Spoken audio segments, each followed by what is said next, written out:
প্রিয় ছাত্রছাত্রীবৃন্দ, বিশেষ করে দ্বাদশ শ্রেণীর রাজ্য কলেজে দ্বাদশ শ্রেণীর ছাত্রছাত্রীবৃন্দ, আশা করি তোমরা সবাই ভালো আছো, সুন্দর আছো, নিরাপদে আছো।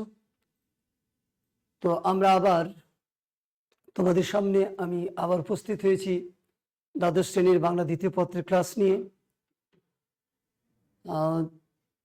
আজকে আমাদের আলোচ্য বিষয় ব্যাকরণিক শব্দশ্রেণী, পদ প্রকরণ, যেটাকে আমরা বলি। ব্যাকরণিক শব্দশ্রেণী বা পদ প্রকরণ এই বিষয়ে আলোচনা করতে হলে আমাদের দুটা জিনিসের খুবই দরকার। প্রথমটি হলো শব্দ, দ্বিতীয়টি হলো পদ। শব্দ এবং পদ এই নিয়ে কিন্তু ব্যাকরণিক শব্দশ্রেণী বা পদ প্রকরণ। আমাদের প্রথমেই জানা দরকার যে পদ শব্দ কাকে বলে। আমরা জানি যে শব্দ বস্তু বা ভাবের দ্যোতক, অর্থপূর্ণ ধ্বনি বা ধ্বনির সমষ্টি কে শব্দ বলা হয়। যেমন আমরা যদি উদাহরণস্বরূপ দিয়ে দিয়েছি তোমাদের বোর্ডে, অলস যদি একটি শব্দ নিই এবং অলস শব্দটাকে যদি আমরা ভাঙি, স্বরেয় লয় নিচ হসন্ত, আবার স্বরেয় দন্ত স্বয় নিচ হসন্ত অ, এই মিলে অলস শব্দটি গঠিত হয়েছে। আর এই অলস শব্দটির অর্থ শ্রমবিমুখ, মন্থর বা জড় প্রকৃতি বিশিষ্ট ভাবের দ্যোতক। এভাবে এক একটি শব্দ প্রকাশ করে একটি বা একাধিক অর্থ বা ভাবের ধারণা। কাজেই শব্দ, আমি আবার বলছি, শব্দ কতগুলো অর্থপূর্ণ ধ্বনি সমষ্টি, অর্থাৎ কতগুলো বর্ণ বা বর্ণ সমষ্টি একত্রিত হয়ে একটি অর্থবোধক শব্দ তৈরি করে। ব্যাকরণের ভাষায় শুধু শব্দ হলেই কিন্তু পাশাপাশি বর্ণ বা বর্ণ সমষ্টি বসলেই কিন্তু শব্দ হয় না। সে শব্দটা অবশ্যই অর্থ থাকতে হবে, অর্থপূর্ণ হতে হবে। অর্থাৎ অর্থপূর্ণ যে কোনো বোধকেই, ধারণাকেই আমরা শব্দ বলে থাকি। আমরা চলে যাব পদে। আমরা জানি যে বিভক্তিযুক্ত প্রত্যেকটি শব্দকে পদ বলে। সত্যিকার অর্থে একটি শব্দ যখন বাক্যে ব্যবহৃত হয় তখন কিন্তু তার রূপটা পাল্টে যায়। অর্থাৎ বাক্যে ব্যবহৃত হতে হলে সাধারণভাবে শব্দের সঙ্গে বিভক্তি জুড়ে দিতে হয়, তাতে শব্দটি পদ হয়ে যায়। যেমন আমরা বোর্ডে লক্ষ্য করো তোমরা যে কলমে, এই কলমে ভালো লেখে, তাহলে এই কলমে ভালো লেখে এই বাক্যটিতে কলম যোগ এ সমান কলমে। কলম, আমরা যদি বাক্যটা এভাবে লিখতাম, এ কলম ভালো লেখে, বাক্যটার অর্থরূপ ঠিক মতো আসতো না। কারণ এখানে বিভক্তিযুক্ত না হলে ওই কলম শব্দটা পরিপূর্ণভাবে তার অর্থরূপ পেত না। অর্থাৎ বাক্যের যে প্রয়োগ বিধি, সেটা প্রয়োগ বিধিতে ঘাটতি থাকতো। এই কলমে ভালো লেখে, এটাই যথার্থ। তাহলে কলম যোগ এ, এখানে এ বিভক্তি। তাহলে আমরা দেখতে পাচ্ছি যে শব্দ মানেই কিন্তু পদ নয়। যে কোনো শব্দই পদের যোগ্যতা অর্জন করে না, যে কোনো শব্দই পদ হতে পারে না। পদ হতে হলে শব্দের সাথে অবশ্যই পদের একটু মিল, মানে পদের হতে হলে অবশ্যই তাকে বিভক্তি যুক্ত হতে হবে। অর্থাৎ বিভক্তিহীন কোনো শব্দ পদ হতে পারে না। আমরা পরের স্লাইডে চলে যাই। আমরা দেখতে পাচ্ছি শব্দ এবং পদের মধ্যে পার্থক্য। আসলে শব্দ এবং পদ দৃশ্যত অভিন্ন, কিন্তু আপাত দৃষ্টিতে, ব্যাকরণিক দৃষ্টিতে শব্দ এবং পদের মধ্যে যথেষ্ট পার্থক্য বিদ্যমান। নিছক শব্দ বাক্য গঠনের সকল শর্ত পূরণ করে না। সত্যিকার অর্থে নিছক কোন শব্দ বাক্য গঠনের সকল শব্দ পূরণ করে না। যতক্ষণ শব্দটা বাক্য গঠনের সকল শর্ত পূরণ করবে তখনই যখনই তার সঙ্গে বিভক্তি যুক্ত হবে। যেমন একটি উদাহরণ হিসাবে দিয়েছি, অদিতির হাতের লেখা চমৎকার। আমি আবার বলছি এই বাক্যে, অদিতির হাতের লেখা চমৎকার। এখানে আমরা লক্ষ্য করি, এই বাক্যটা যদি আমরা লক্ষ্য করি তাহলে দেখতে পাচ্ছি যে অদিতির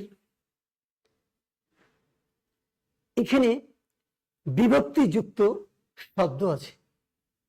অদিতির সাথে র বা এর ষষ্ঠী বিভক্তি যুক্ত আছে। এই অদিতি যোগ র বা এর সমান অদিতির, অর্থাৎ এখানে ষষ্ঠী বিভক্তি যুক্ত আছে বলে অদিতির হয়েছে। আবার হাতের লেখা, হাত যোগ এর সমান হাতের, এখানেও ষষ্ঠী বিভক্তি যুক্ত আছে। লেখা শব্দটির লেখ যোগ লেখা, এখানে বিভক্তি যুক্ত আছে। তবে চমৎকার, এখানে শব্দটি লক্ষণীয়। চমৎকার শব্দটিকে আমি একটু ব্যাখ্যা করার চেষ্টা করছি। চমৎকার শব্দটিতে আমরা বিভক্তি কিন্তু দৃশ্যমান হতে দেখিনি, অর্থাৎ চমৎকার শব্দে যে বিভক্তি স্পষ্ট নয়, দৃশ্যমান নয়। তবে উল্লেখ করা যেতে পারে যে সব পদে বিভক্তি দৃশ্যমান হয়ে ওঠে না। কখনো কখনো বিভক্তিটা আন্ডারস্টুড অবস্থা থাকে, উজ্জ্ব অবস্থা থাকে, যেটা দৃশ্যমান হয়ে ওঠে না। এই চমৎকার শব্দটাও সেরকম একটা শব্দ। এই চমৎকার শব্দে বিভক্তি দৃশ্যমান হয়ে ওঠেনি, অর্থাৎ এখানে যে বিভক্তিটা আছে সেটা হচ্ছে শূন্য বিভক্তি।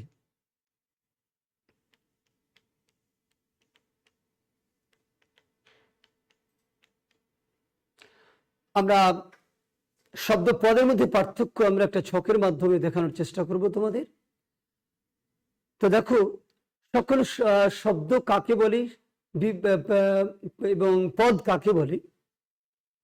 আমরা জানি যে অর্থপূর্ণ ধ্বনির সমষ্টি শব্দ। আমি আবার বলছি যে অর্থপূর্ণ ধ্বনির সমষ্টি শব্দ। অর্থবোধক ধ্বনি ছাড়া যে কোনো ধ্বনিকে আমরা ব্যাকরণিক ভাষায় শব্দ বলি না। শব্দ হতে হলে তাকে অবশ্যই অর্থবোধক হতে হবে। তো প্রথমে আমরা বলবো যে অর্থবোধক ধ্বনির সমষ্টি শব্দ, আর বিভক্তিযুক্ত শব্দই পদ। সকল শব্দই পদ, কিন্তু সকল শব্দই পদ নয়, কিন্তু প্রত্যেকটি পদই শব্দ। আমি আবার বলছি, সকল শব্দ পদ নয়, কিন্তু সকল পদই শব্দ। শব্দ পাশাপাশি অবস্থান করলেও অনেক সময় অর্থগত সাম্য তৈরি হয় না। শব্দ যদি পাশাপাশি অবস্থান করে অনেক সময় তার অর্থগত যে সাম্য এটা কিন্তু তৈরি হয়ে ওঠে না। বাক্যটার দিকে একটা লক্ষ্য রাখো, নিচে একটা বাক্য দেওয়া আছে, সেটা হচ্ছে রফিক জাভেদ ডাক। রফিক জাভেদ ডাক, এই বাক্যে তিনটি শব্দ পাশাপাশি বসলেও পরস্পর সম্পর্কযুক্ত নয়, ফলে তাদের মধ্যেকার আর্থ সম্পর্ক বা অর্থরূপ গড়ে ওঠেনি। রফিক জাভেদ ডাক এই বাক্যেও কোনো অসম্পূর্ণ বা ইনকমপ্লিট একটা বাক্য, অর্থাৎ এই বাক্যটার পরিপূর্ণ একটা বাক্য হয়ে ওঠেনি। বাক্যের যে যোগ্যতা, বাক্যে হওয়ার যে যোগ্যতার দরকার, এই বাক্যটা ইনকমপ্লিট। রফিক জাভেদ ডাক এই বাক্য কোনো অর্থপূর্ণ বাক্য নয়। অপরপক্ষে আমরা বিভক্তির কারণে বাক্যস্থিত শব্দগুলোতে আর্থ সম্পর্ক গড়ে ওঠে। শুধুমাত্র বিভক্তির কারণে একটি বাক্যে সমস্ত বাক্যস্থিত সকল পদের মধ্যে একটা আর্থ সম্পর্ক গড়ে ওঠে। যেমন আমরা এ বাক্যে রফিক জাভেদ ডাকে, একে এভাবে না লিখি যদি আমরা লিখি রফিক জাভেদকে ডাকে, তাহলে এই বাক্যটার মধ্যে পরস্পর সম্পর্কযুক্ত হয়েছে এবং আর্থ সম্পর্ক তাদের মধ্যে গড়ে উঠেছে। কাজেই বিভক্তি এবং শব্দের, পদ এবং শব্দের মধ্যে পার্থক্য একেবারে দৃশ্যমান। আমি আবার বলি যে অর্থপূর্ণ ধ্বনি বা ধ্বনির সমষ্টির শব্দ, কিন্তু বিভক্তিযুক্ত প্রত্যেকটি শব্দই পদ। প্রত্যেকটা শব্দ পদ নয়, কিন্তু প্রত্যেকটি বিভক্তিযুক্ত প্রত্যেকটি পদই শব্দ। এক কথায় প্রত্যেকটি শব্দ পদ নয়, কিন্তু প্রত্যেকটি পদই এক একটি শব্দ। শব্দ পাশাপাশি অবস্থান করলেও কখনোই পরস্পর সম্পর্কযুক্ত হয়ে ওঠে না। অর্থাৎ যদি বিভক্তি না থাকে তাহলে সব বাক্যস্থিত শব্দগুলোর মধ্যে তাদের যে আর্থ সম্পর্কের যে রূপটা স্পষ্ট হয়ে ওঠে না। অর্থাৎ বিভক্তিহীন অবস্থায় আর্থ সম্পর্ক রূপটা অনুপস্থিত থাকে। আবার যখন আমরা বিভক্তি জুড়ে দিই একটা শব্দের সাথে, তখন কিন্তু বাক্যস্থিত বিভিন্ন শব্দের মধ্যে আর্থ সম্পর্ক গড়ে ওঠে। এটা আমরা বাক্যে দেখে দিয়েছি, রফিক জাভেদকে ডাকে। রফিক জাভেদ ডাকে, এ বাক্য ইনকমপ্লিট, কিন্তু রফিক জাভেদকে ডাকে এটা একটা সম্পূর্ণ বাক্য। এবং এই বাক্যস্থিত তিনটি শব্দের মধ্যে আর্থ সম্পর্ক সুন্দরভাবে গড়ে উঠেছে। আমরা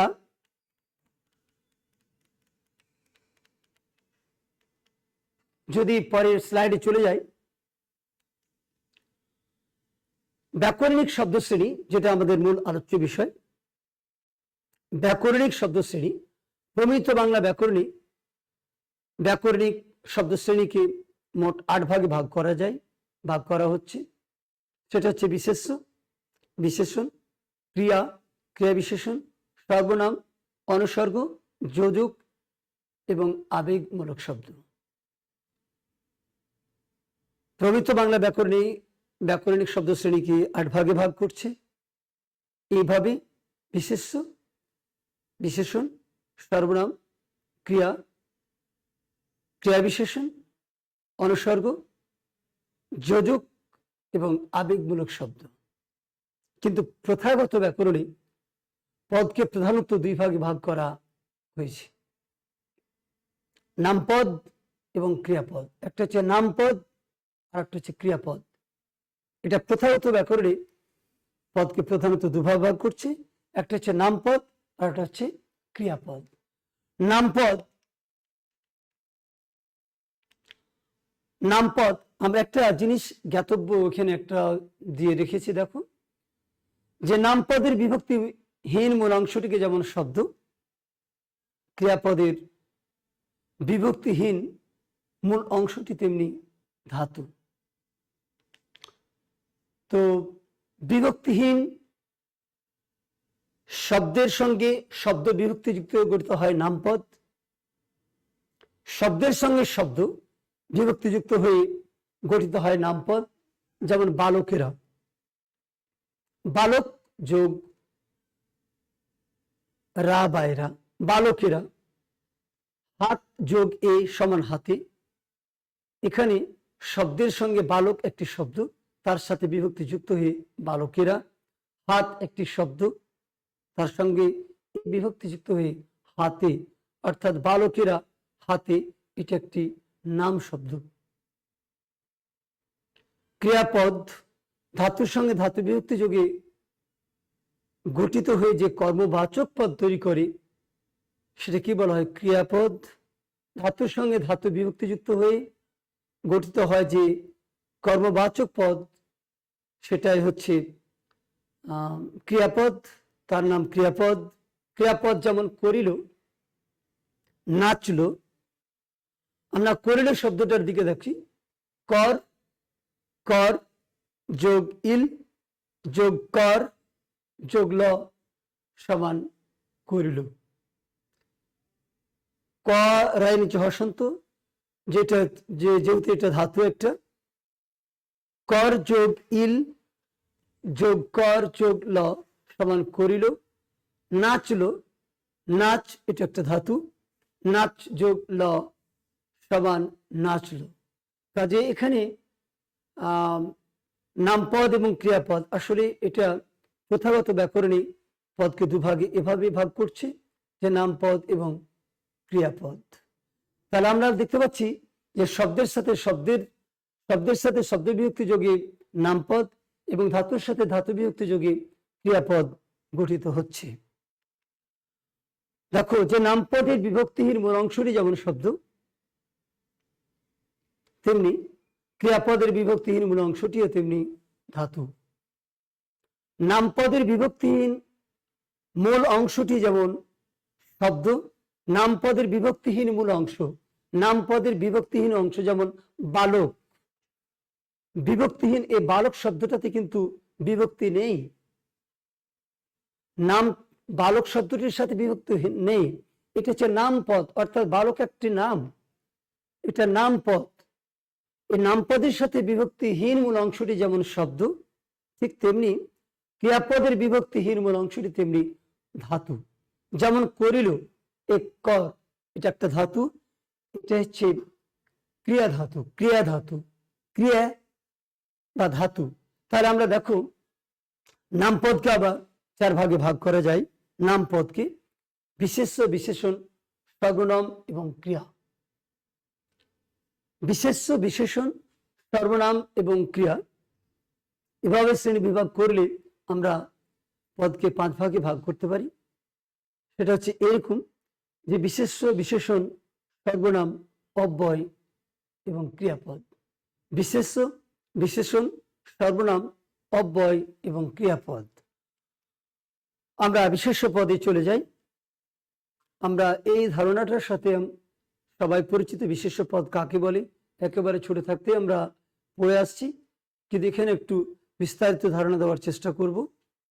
বিশেষ্য পদ কাকে বলে? দেখো, যে পদ দ্বারা ব্যক্তি, বস্তু, জাতি, সমষ্টি, স্থান অথবা গুণের নাম বোঝায় তাকে বিশেষ্য পদ বলে। যে পদ দ্বারা ব্যক্তি, বস্তু বা কোন ব্যক্তি, বস্তু, গুণ, সমষ্টি, যে কোনো কিছুর নাম বোঝায় তাকে বিশেষ্য পদ বলে। যেমন হাত, পা, গাছ, টেবিল, জনতা ইত্যাদি। বিশেষ্য পদকে আবার কয়েকটা শ্রেণীতে ভাগ করা যায়। এটা সুবিধার্থে বলছি। বিশেষ্য পদের শ্রেণী বিভাগগুলো আমরা একটু দেখে নিই। যেমন নামবাচক বিশেষ্য, নাম, নামবাচক বিশেষ্য মানে যে কোনো কিছুর নাম হতে হবে, যে কোনো কিছুরই নাম, সেটা ব্যক্তির হোক, বস্তুর হোক, কোনো ভৌগোলিক স্থানের নাম হোক, কোনো প্রতিষ্ঠানের নাম হোক, কোনো সাগরের নাম হোক, কোনো মহাসাগরের নাম হোক, কোনো গ্রন্থের নাম হোক, কোনো গ্রহের নাম হোক, কোন দেশের নাম হোক। অর্থাৎ যখন যে বিশেষ্য পদ দ্বারা কোনো নির্দিষ্ট ব্যক্তি, ভৌগোলিক স্থান, দেশ, নদী, পর্বত, সমুদ্র, গ্রন্থ, গ্রহ ইত্যাদির নাম বোঝাবে তখন সেটা হচ্ছে নামবাচক বিশেষ্য। নামবাচক বিশেষ্যকে আমরা কয়েক ভাগে ভাগ করি। যেমন প্রথমে আমরা উল্লেখ করব এই যে নামবাচক বিশেষ্য ভাগগুলো একটু দেখে নিই। যেমন যে বিশেষ্য পদ দ্বারা কোন নির্দিষ্ট ব্যক্তি, ভৌগোলিক স্থান, দেশ, নদী, পর্বত, সমুদ্র, গ্রন্থ কিংবা প্রতিষ্ঠানের নাম ইত্যাদি বোঝায় তাকে নামবাচক বিশেষ্য পদ বলে। যেমন ব্যক্তির নাম রাকা, রাশাদ, হেলাল, বেলাল ইত্যাদি কোন ব্যক্তির নাম, কাজে এগুলো নামবাচক বিশেষ্য পদ। ব্যক্তির নাম। আবার স্থানের নাম যেমন ঢাকা, রাজশাহী, খুলনা, এগুলো স্থানবাচক বিশেষ্য। এটা হচ্ছে স্থানবাচক বিশেষ্য পদ। উপরটা যেমন নামবাচক বিশেষ্য পদ, ঠিক তেমনি আর নিচেরটা স্থানবাচক বিশেষ্য পদ।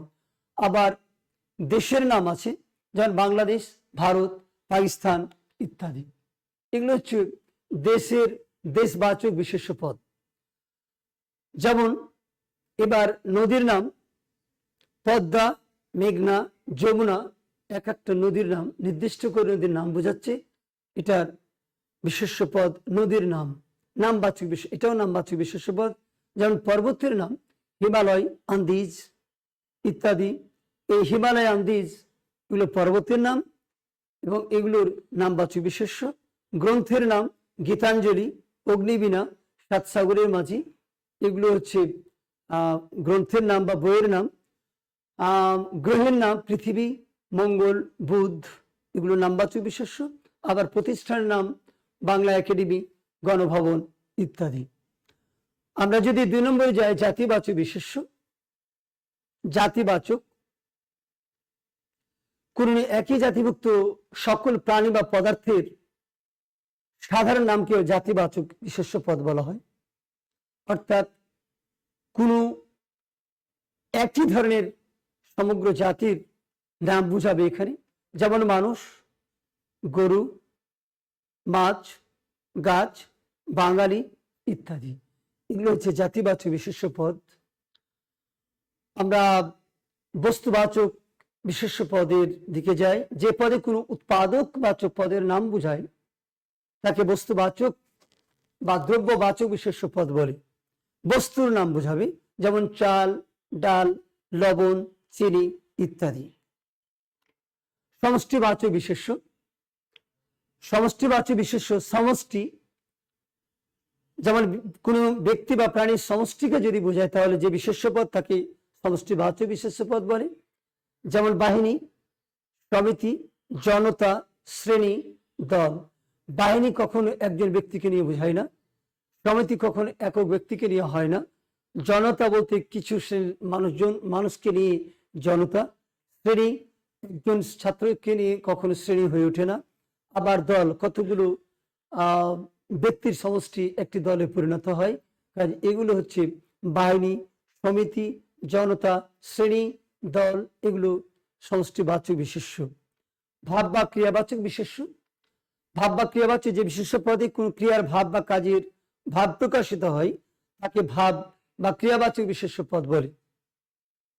যে বিশেষ্য পদে কোনো ক্রিয়ার ভাব বা কাজের ভাব প্রকাশিত হয় তাকে ভাব বা ক্রিয়াবাচক বিশেষ্য পদ বলে। যেমন যাওয়া। যাওয়া অধ্যাপনা, দর্শন, ভোজন, আনন্দ, বেদনা। এখানে যাওয়া ক্রিয়া থেকে উদ্ভূত, অধ্যাপনা এটাও ক্রিয়া থেকে উদ্ভূত, দর্শন দেখা, দর্শন এটাও ক্রিয়া থেকে উদ্ভূত, ভোজন খাওয়া থেকে, ভোজ করা এটা ক্রিয়া থেকে উদ্ভূত, আনন্দ এটা ভাববাচক বিশেষ্য পদ, বেদনা ভাববাচক বিশেষ্য পদ। কাজে যে বিশেষ্য পদে কোনো ক্রিয়ার ভাব বা কাজের ভাব প্রকাশিত হয় তাকে আমরা ভাব বা ক্রিয়াবাচক বিশেষ্য পদ বলে থাকি। আমি আবার বলি, যাওয়া, অধ্যাপনা, দর্শন, ভোজন, আনন্দ, বেদনা ইত্যাদি। এবার আমরা যাই গুণবাচক বিশেষ্যের দিকে। গুণবাচক বিশেষ্য কোন ব্যক্তিবস্তু বা কোনো কিছু দোষ গুণ বোঝালে সেখানে গুণবাচক বিশেষ্য হয়ে ওঠে। কোন ব্যক্তিবস্তু বা কোনো কিছু দোষ গুণ বোঝায় যে বিশেষ্য পদে তাকে গুণবাচক বিশেষ্য পদ বলে। যেমন সৌরভ মাধুর্য। সৌরভ এটা একটা গুণের নাম, মাধুর্য বা মধুরতা, নিষ্ঠুরতা, নিষ্ঠুর থেকে নিষ্ঠুরতা, অহংকার, তারুণ্য, তরুণ থেকে তারুণ্য, বীর থেকে বীরত্ব। এই আমরা গুণবাচক বিশেষ্য এভাবে ভাগ করতে পারি। আমি গুণবাচক বিশেষ যখন ব্যক্তি বা বস্তুর কোনো কিছু দোষ গুণ বোঝাবে তখন সেটাকে গুণবাচক বিশেষ্য পদ বলে। যেমন সৌরভ মাধুর্য, নিষ্ঠুর, অহংকার, তারুণ্য, বীরত্ব ইত্যাদি। আমরা এবার এই বিশেষ্য পদগুলোকে বাক্যে প্রয়োগ করে দেখানোর চেষ্টা করব। যেমন আমরা লক্ষ্য করে থাকি 1 নম্বরের কয়ে, রবীন্দ্রনাথ একজন বিখ্যাত কবি। রবীন্দ্রনাথ আমরা জানি যে সর্বগ্রাসী একজন ব্যক্তিত্বের নাম। বিশেষ করে বাংলা সাহিত্যে তো বটেই, সমগ্র বিশ্বের সাহিত্যে একজন অনন্য সাধারণ সাহিত্যিক ব্যক্তিত্ব। এই রবীন্দ্রনাথ একজন বিখ্যাত কবি। এই রবীন্দ্রনাথ একজন ব্যক্তির নাম। কাজেই ঢাকা বাংলাদেশের রাজধানী, স্থানের নাম ঢাকা, বাংলাদেশের রাজধানী ঢাকা একটা স্থানের নাম। এটা আমরা বাক্যে প্রয়োগ করতে পারি। সকল দেশের সেরা আমার বাংলাদেশ। দেশবাচক বিশেষ্য পদ আমার বাংলাদেশ। বাংলাদেশ সকল দেশের সেরা আমার বাংলাদেশ।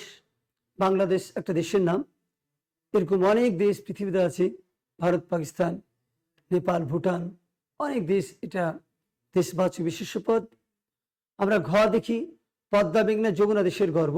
এটা সত্য, এটা নদীর নাম। পদ্মা মেঘনা যমুনা দেশের গর্ব। পদ্মা, এই মেঘনা যমুনা এগুলো আমাদের অর্থনীতির চালিকা শক্তি। আমরা জানি বাংলাদেশ নদী বিধৌত দেশ বাংলাদেশ। পদ্মা মেঘনা যমুনা এই আমাদের এই দেশের তিনটি বিখ্যাত নদী। এটা নদীর নাম। হিমালয় হতে গঙ্গার উৎপত্তি। এখানে আমাদের হিমালয় যদি আমরা ধরে নিই, নদীর নাম না ধরি, তার হিমালয় একটি পর্বতের নাম। হিমালয় একটা পর্বতের নাম, এটাও একটা বিশেষ্য পদ। দেশের দক্ষিণে বঙ্গোপসাগর। দেশের দক্ষিণে আমরা জানি যে বাংলাদেশের দক্ষিণে বঙ্গোপসাগর অবস্থিত। আমাদের এটা সাগরের নাম। এছাড়া বড় বড় সাগর আছে, যেমন প্রশান্ত মহাসাগর, আটলান্টিক মহাসাগর, ভারত মহাসাগর। এগুলো এক একটি সাগরের নাম, মহাসাগরের নাম। এগুলো বিশেষ্য পদ। গীতাঞ্জলি একটি বিখ্যাত কাব্য। গীতাঞ্জলি, গীত যোগ অঞ্জলি, গীতাঞ্জলি একটি বিখ্যাত কাব্য। গীতাঞ্জলি এটা রবীন্দ্রনাথের একটি অসাধারণ মাস্টারপিস আমরা বলবো। এটা কতগুলো কাব্যের নির্ধারিত গুরুত্বপূর্ণ কবিতাগুলোর ইংরেজি অনুবাদ গীতাঞ্জলি। গীতাঞ্জলি শব্দের অর্থ হচ্ছে সংযুক্ত হাত। এই গীতাঞ্জলি একটি কাব্যের নাম, এটা একটি বিখ্যাত কাব্য। কাজে গীতাঞ্জলি একটা গ্রন্থের নাম। পৃথিবী সূর্যের চারিদিকে ঘুরে। পৃথিবী একটি গ্রহের নাম। পৃথিবী সূর্যের চারিদিকে ঘুরে। এছাড়াও আমাদের গ্রহ আছে অনেক। পৃথিবী, মঙ্গল, বৃহস্পতি, শুক্র, শনি, ইউরেনাস, নেপচুন এগুলো গ্রহের নাম। কাজে গ্রহ এগুলো বিশেষ্য পদের নাম। নাটোরে উত্তরা গণভবন অবস্থিত, এগুলো প্রতিষ্ঠানের নাম। নাটোরে উত্তরা গণভবন এই প্রধানমন্ত্রীর উত্তরবঙ্গের কার্যালয়, যেটা নাটোরে অবস্থিত। এরকম উত্তরা গণভবন, বাংলা একাডেমি, এরকম আমরা প্রতিষ্ঠানের নাম করতে পারি। এগুলো প্রতিষ্ঠানের নাম। আমরা বাক্যে জাতিবাচক বিশেষ্যের প্রয়োগ আমরা দেখি। বাক্যে জাতিবাচক বিশেষ্য। রবীন্দ্রনাথ তো আর দুটো হয় না। আমরা এখানে আমাদের মনে খটকা লাগতে পারে যে রবীন্দ্রনাথ তো একটা ব্যক্তির নাম, কাজে রবীন্দ্রনাথ আবার জাতিবাচক বিশেষ্য কি করে হয়? দেখো, রবীন্দ্রনাথ তো আর দুটো হয় না। এ বাক্যে রবীন্দ্রনাথ নামবাচক পদ হলেও রবীন্দ্রনাথের মতো কবি অর্থে ব্যবহৃত হয়েছে। এখানে রবীন্দ্রনাথ কিন্তু নির্দিষ্ট অর্থে ব্যবহৃত হয়নি। রবীন্দ্রনাথের মতো কবি এ অর্থে ব্যবহৃত হয়েছে। এই জন্য এটা রবীন্দ্রনাথের মতো কবি, এই জন্য এটি জাতিবাচক বিশেষ্য পদ। আমরা বাক্যে বস্তুবাচক বিশেষ্য পদের প্রয়োগ দেখি। বস্তুবাচক বিশেষ্য। এ বস্তায় 2 মণ চাল ধরে। চাল এটা একটা বস্তু, এটাকে গণনা করা যায় না। এই বস্তু বাক্যে বস্তুবাচক বিশেষ্য। এ বস্তায় 2 মণ চাল ধরে, কিংবা এতটুকু চিনিতে কিছুই হবে না। চিনি এটাও বস্তুবাচক বিশেষ্য। বাক্যে সমষ্টিবাচক বিশেষ্যের প্রয়োগ আমরা দেখি। সমষ্টি। জনতা জেগে উঠেছে, জনতা বিশেষ্য পদ। জনতা, দল, কিংবা শ্রেণী, কিংবা সেনাবাহিনী, কিংবা পরিবার। জনতা জেগে উঠেছে, এই বাক্যে জনতার বিশেষ্য পদ, সমষ্টিবাচক বিশেষ্য। আবার পঞ্চায়েতে তার সাজা হয়েছে, এই পঞ্চায়েত বিশেষ্য পদ। পঞ্চায়েত বিশেষ্য পদ। পঞ্চায়েত বিশেষ্য পদ। এই বাক্যে আমরা দেখতে পাচ্ছি যে পঞ্চায়েতে তার সাজা হয়েছে, এই পঞ্চায়েত বিশেষ্য পদ, এটা সমষ্টিবাচক বিশেষ্য। বাক্যে ভাব বা ক্রিয়াবাচক বিশেষ্যের প্রয়োগ আমরা দেখি এবার। যেমন ভোজন করছি, ভোজন, ভোজ করা, খাওয়া দাওয়া করা, ভোজন করা, ভোজ থেকে ভোজন করা থেকে ভোজন বাক্যটি বিশেষ্য পদে পরিণত হয়েছে। এই ভোজন করা বা অধ্যাপনা একটি মহৎ পেশা, এটা ভাব বা ক্রিয়াবাচক বিশেষের উদাহরণ। বাক্যে গুণবাচক বিশেষের প্রয়োগ আমরা দেখব। তার সততায় আমরা মুগ্ধ হলাম, তার সততায় আমরা মুগ্ধ হলাম। সততা, সৎ থেকে সততা। সততা একটি বিশেষ্য পদ, এটা গুণবাচক বিশেষ্য। সৎ বিশেষণ, সততা বিশেষ্য পদ। তার সততায় আমরা মুগ্ধ হলাম, এটা সততা বিশেষ্য পদ। তারপর আমরা বাক্যে দেখতে পাচ্ছি যে তাদের সম্পর্ক তিক্ততায় পরিপূর্ণ। তিক্ততা, তিক্ত, তাদের সম্পর্ক তিক্ততায় পরিপূর্ণ। তিক্ত বিশেষণ পদ, তিক্ততা এটি বিশেষ্য পদ। তিক্ততা, বিটারনেস, এটা আমরা দেখতে পাচ্ছি যে বিশেষ্য পদ চেনার উপায় আমরা অনেক সময় তোমাদের স্বার্থে বলি, কোনটা বিশেষ্য, কোনটা বিশেষণ, কোনটা সর্বনাম, কোনটা অব্যয়, কোনটা ক্রিয়া, আমরা ঠিকমতো আইডেন্টিফাই করতে পারি না।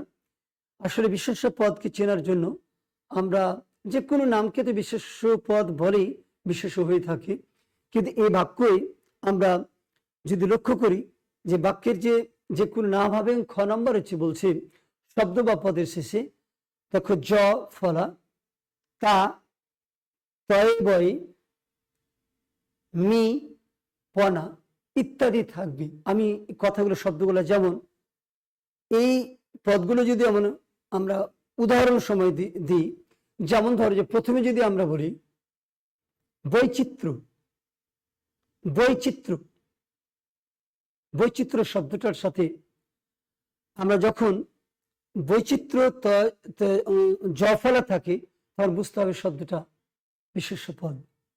যেমন তা, সৎ বিশেষ্য পদ, বিশেষণ পদ, কিন্তু এই সতের সাথে যখন তুমি তা যোগ করবে, সততা, এটা কিন্তু বিশেষ্য পদ। যেমন তয় বয়, একটু লক্ষ্য করি আমরা, যেমন আমরা গুরুত্ব, গুরুত্ব, এই গুরুত্ব পদটা বিশেষ্য পদ। যেমন মি, গুন্ডামি, ছাগলামি, গুন্ডামি ধরি, ছাগলামি ধর, গুন্ডামি, হরিগানিজম, এই গুন্ডামি, গুন্ডামির শেষে মি আছে, কাজে এটা বিশেষ্য পদ। পনা, যেমন গিন্নিপনা, গিন্নিপনা, এই পনা শব্দটা বিশেষ্য পদ। আমরা আবার বলছি যে যদি বিশেষ্য পদকে আইডেন্টিফাই করার মোটামুটি ভাবে দুটি পদ, একটা পদ হচ্ছে তোমার যে পদটা বিশেষ্য কিনা তুমি সাধারণ একটা তোমার কনসাইন্স তুমি অ্যাপ্লাই করবা, আর দ্বিতীয়বার যদি তোমার সেটাতে নাম কুলায় তখন তুমি দেখবা যে সেটা সে শব্দটার সাথে সাথে এই জফলাটা আছে কিনা, তা যুক্ত আছে কিনা, তয় ব্যয় যুক্ত আছে কিনা, কিংবা মি যুক্ত আছে কিনা, পনা যুক্ত আছে কিনা। যদি এই কোনো শব্দের শেষে যদি এই জিনিসগুলো যুক্ত থাকে তাহলে তুমি অনায়াসে সেটাকে বিশেষ্য পদ হিসেবে বলতে পারো। এই হচ্ছে আমাদের মোটামুটি বিশেষ্য পদ এবং তার ক্লাসিফিকেশন। আমরা পরবর্তীতে আবার যাওয়ার চেষ্টা করব। এবার আমরা আরেকটা পদ, বিশেষণ পদকে একটু আলোচনা করার চেষ্টা করি। বিশেষণ পদ, আমরা বিশেষণ ইংরেজি থেকে বলা অ্যাডজেক্টিভ। বিশেষণ পদ যদি যে পদ অন্য কোনো পদের দোষ, গুণ, অবস্থা, সংখ্যা, পরিমাণ ইত্যাদি বোঝায় বা প্রকাশ করে তখন সেটাকে বলা হয় বিশেষণ পদ। সাধারণত বিশেষণ পদকে অন্য কোনো পদের যখন দোষ, গুণ, অবস্থা, সংখ্যা ইত্যাদি প্রকাশ করে তখন তাকে বিশেষণ পদ বলি। যেমন বরফ শীতল,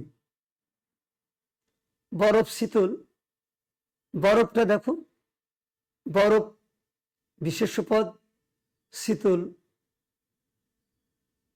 এটা একটা অবস্থা, বরফের অবস্থাটাকে ইন্ডিকেট করছে, নির্দেশ করছে। কাজে বরফ শীতল, এই শীতল যেহেতু বরফের অবস্থাটাকে নির্দেশ করছে, এই শীতল শব্দটা বরফকেই মডিফাই করছে, বিশেষায়িত করছে, কাজে এটা শীতল বিশেষণ পদ, বরফ শীতল, কিংবা এখানে শীতল বিশেষণ পদ। আমরা বিশেষণ পদের কতগুলা, যেমন ধরো যে বিশেষণ পদের আবার কতগুলো, যেমন বিশেষ্য পদের, বিশেষণ পদের মানে বিশ্লেষণ, বিশেষণ পদ দুই প্রকার। একটা হচ্ছে নাম বিশেষণ, আরেকটা হচ্ছে ভাব বিশেষণ। বিশেষণ পদ কয় প্রকার বললাম? দুই প্রকার। একটা হচ্ছে নাম বিশেষণ, একটা হচ্ছে ভাব বিশেষণ। তো যেমন নাম বিশেষণ উদাহরণ আমরা দেখি। নাম বিশেষণ কাকে বলি? বা নিম্ন বিশেষণ, আমরা ভালো মানুষকে সবাই পছন্দ করি। নাম বিশেষণ অর্থাৎ কোনো নাম পদকে যখন বিশেষণ পদ বিশেষিত করে তখন সেটাকে বলা হয় নাম বিশেষণ। যেমন ভালো মানুষকে, মানুষ এখানে নাম পদ, ভালো বিশেষণ। এই ভালো মানুষকে সবাই পছন্দ করে, এই ভালো বিশেষণ পদটা মানুষকে বিশেষিত করছে। ভালো মানুষকে সবাই পছন্দ করে, তাই এটা হচ্ছে নাম বিশেষণ। আবার নাম বিশেষণের আর একটা উদাহরণ দিই, যেমন তারা ভালো। তারা বিশেষ, তারা দেখো সর্বনাম পদ, ভালো বিশেষণ পদ। এই ভালো শব্দটা তারাকে বিশেষিত করছে। কিংবা সে বিদ্যান, আমরা জানি যে তারা, আমি, আমরা, তুমি, তোমরা, সে, তারা, হ্যাঁ, এগুলো সবই সর্বনাম পদ। তারা ভালো, সে বিদ্যান ইত্যাদি। সে একটি সর্বনাম এবং বিদ্যান একটি বিশেষণ। এই বিদ্যান সর্বনাম সেকে বিশেষিত করছে, কাজ এটা সর্বনামের বিশেষণ। আমরা দেখলাম যে নাম বিশেষণ, আমরা বিশেষণ পদকে মূলত দুই ভাগে ভাগ করছি আমরা, নাম বিশেষণ এবং ভাব বিশেষণ। আর নাম বিশেষণ কে এখন আমরা উদাহরণ দিয়ে তোমাদের বোঝানোর চেষ্টা করলাম। নাম বিশেষণের প্রকারভেদ আমরা দেখার চেষ্টা করি। যেমন ধরো রূপবাচক বিশেষণ। রূপবাচক বিশেষণ, রূপবাচক যেমন কালো মেঘ। কালো শব্দটা মেঘকে বিশেষিত করছে। কালো একটা, কালো, সাদা, নীল, হলুদ, এগুলো রূপবাচক পদ। রূপবাচক পদ, এই রূপটা কালো শব্দ দিয়ে মেঘকে নির্দেশ করছে। কালো মেঘ, এটা রূপবাচক বিশেষের বিশেষণ। সবুজ পাতা, পাতা বিশেষ্য, সবুজ বিশেষণ পদ। এই সবুজ বিশেষণটা পাতা বিশেষ্য পদকে বিশেষিত করছে। কাজে কালো মেঘ, সবুজ পাতা। আমরা অনেক সময় কালো মেঘ তুলনা অর্থে ব্যবহার করি কোনো কবিতার ক্ষেত্রে। তোমার সে চুল কালো মেঘের মতো ভিজে সুতোর মতো। আমরা এই কবিতায় লাইনগুলো মনে পড়ে গেল আমার, তাই বললাম। গুণবাচক বিশেষ্য, গুণবাচক ঠান্ডা হাওয়া। ঠান্ডা হাওয়া। চৌকস লোক, চৌকস লোক, ঠান্ডা চৌকস, এটা একটা বিশেষণ, লোক বিশেষ্য। তাহলে চৌকস এটা একটা গুণ। চৌকস যাকে আমরা স্কিল্ড পিপুল বলি। তো চৌকস লোক। ঠান্ডা হাওয়া, এটা ঠান্ডা বিশেষণ, হাওয়া বিশেষ্য, এই ঠান্ডা হাওয়াকে বিশেষিত করছে। অবস্থাবাচক বিশেষ্য তাজা মাছ, এই তাজা একটা অবস্থাকে নির্দেশ করছে। রোগা ছেলে, ছেলের একটা রোগ শোককে নির্দেশ করছে। তাজা মাছ, মাছের একটা অবস্থা। তাজা শব্দটা বিশেষণ, মাছ শব্দটা বিশেষ্য। তাজা মাছ, এই তাজা মাছকে বিশেষিত করছে, কাজে এটা অবস্থাবাচক বিশেষ্য। রোগা ছেলে, রোগা ছেলে, রোগা এটা সিক বয়, রোগা ছেলে বা ইল বয়। রোগা এটা বিশেষণ, ছেলেটা বিশেষ্য। এই রোগা ছেলেকে নির্দেশ করছে, বিশেষ্যকে নির্দেশ করছে। তাহলে রোগা বিশেষণ পদ, এটা হচ্ছে অবস্থাবাচক বিশেষ্য। আমরা সংখ্যাবাচক সংখ্যাবাচক বিশেষণের দিকে যদি তাকাই, সংখ্যাবাচক বিশেষণ যেমন 100 টাকা, 10 দশা। 100 টাকা এখানে সংখ্যাবাচক বিশেষণ। 100 টাকা, 10 বিশেষণ, দশা বিশেষ্য। এই 10 এবং 100 টাকাকে এবং দশাকে নির্দেশ করছে, কাজে এগুলো সংখ্যাবাচক বিশেষণ। ক্রমবাচক বিশেষণ আছে, যেমন প্রথমা, দ্বিতীয়া, তৃতীয়া, চতুর্থী, পঞ্চমী, এগুলো হচ্ছে তোমার ক্রমবাচক। দশম, এগুলো প্রথমা, এগুলো হচ্ছে ক্রমবাচক বিশেষণ পদ। শ্রেণী বিশেষ্য, কন্যা বিশেষ্য, কিন্তু প্রথমা বিশেষণ। তাহলে দশম শ্রেণী বিশেষ্যকে বিশেষিত করছে এবং প্রথমা বিশেষণ পদটা কন্যাকে বিশেষিত করছে। এভাবে দশম শ্রেণী প্রথমা কন্যা, এভাবে আমরা ক্রমবাচক বিশেষণে নির্দেশ করতে পারি। পরিমাণবাচক বিশেষ্য যেমন 1 কেজি চাল, চাল বিশেষণ 1 কেজি চাল, এক এটা পরিমাণবাচক বিশেষ্য 1 কেজি, আর 2 কিলো এটা পরিমাণবাচক বা পরিমাণবাচক, রাস্তা এটা বিশেষ্য পদ। কাজে 1 কেজি চালকে 1 কেজি বিশেষণ পদ চালকে নির্দেশ করছে, 2 কিলো রাস্তা, 2 কিলো এটা বিশেষণ পদটা রাস্তাকে নির্দেশ করছে। কাজে 1 কেজি চাল, 2 কিলো রাস্তা, এগুলো বিশেষণবাচক বিশেষণের উদাহরণ আর কি। পরিমাণবাচক বিশেষণের উদাহরণ আমরা পরের হাতে চলে যাই। প্রশ্নবাচক, কত দূর পথ, কত দূর পথ, কেমন অবস্থা, এগুলো হচ্ছে প্রশ্নবাচক বিশেষণ।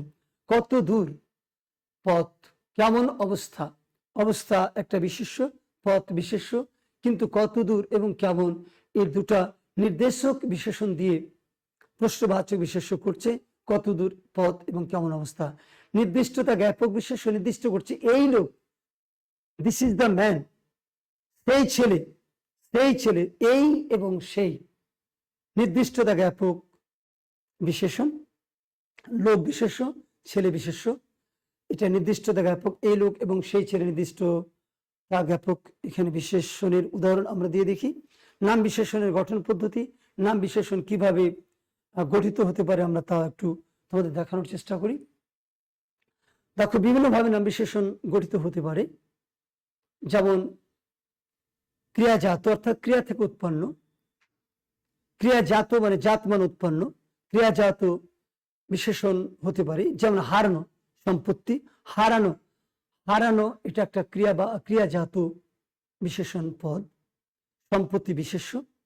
অনাগত দিন, যে দিনটা এখনো আসেনি, ডেজ টু কাম, অনাগত দিন, অনাগত যে দিনটা আসেনি, এটা ক্রিয়াজাত বিশেষণ, অনাগত দিন। অব্যয়জাত, আচ্ছা মানুষ, আচ্ছা শব্দটা এই অব্যয়জাত, আচ্ছা, হঠাৎ, এগুলো অব্যয়জাত বিশেষণ, অব্যয়। তো হঠাৎ, আচ্ছা এটা অব্যয়।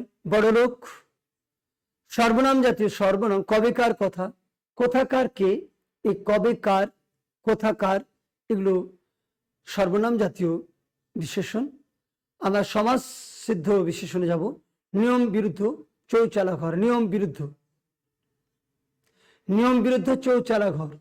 দেখো, নিয়ম বিরুদ্ধ, নিয়মের বিরুদ্ধ, নিয়ম বিরুদ্ধ, চৌচালা, চৌচালা, চার চালার সমষ্টি, চৌচালা ঘর, তাহলে এটা সমাজযোগে চৌচালা ঘর, এটা সমাজ সিদ্ধ বিশেষণ। অনুকার অব্যয়জাত, অনুকার অব্যয়জাত। দেখো, কনকনে শীত, কনকনে, আমরা জানি যখন কতগুলো বর্ণ বা বর্ণ সমষ্টির পুনরাবৃত্তি হয় বারবার, তখন সেটা অনুকার, কনকনে, কনকন, সনসন, হড় হড়, গড় গড়, রিমঝিম, এই শব্দগুলো অনুকার শব্দ। কনকনে অনুকার অব্যয়জাত বিশেষণ।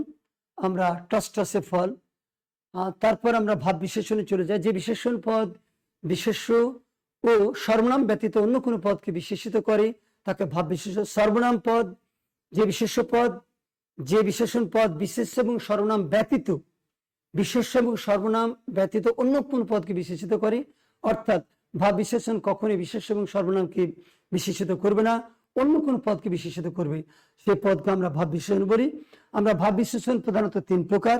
দেখো, যে ক্রিয়া বিশেষণ, বিশেষণের বিশেষণ, অব্যয়ের বিশেষণ। ক্রিয়া বিশেষণে যদি আমরা যাই, ক্রিয়া বিশেষণ যখন কোনো বিশেষণ কোনো ক্রিয়াপদকে বিশেষিত করবে তখন তাকে ক্রিয়া বিশেষণ বলা হয়।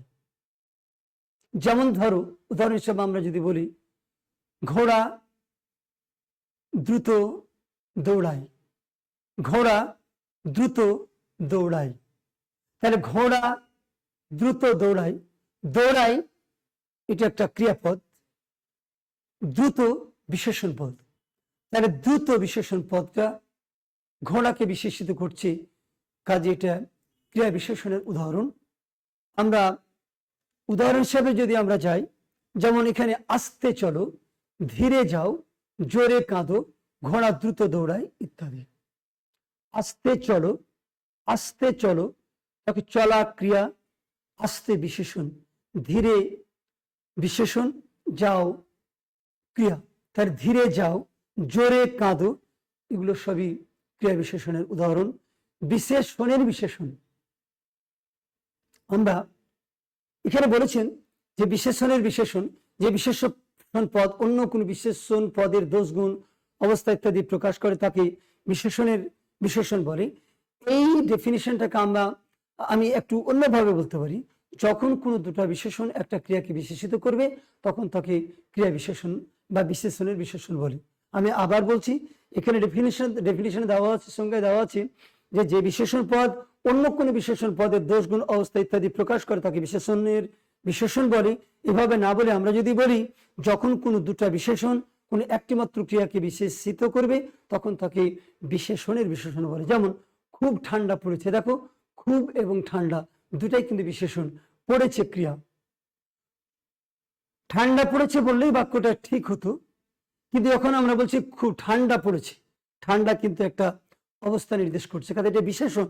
পড়েছে ক্রিয়া, তাহলে ঠান্ডা পড়েছে, তাহলে ঠান্ডা শব্দটা পড়েছে এই পদটাকে ক্রিয়াটাকে বিশেষিত করছে।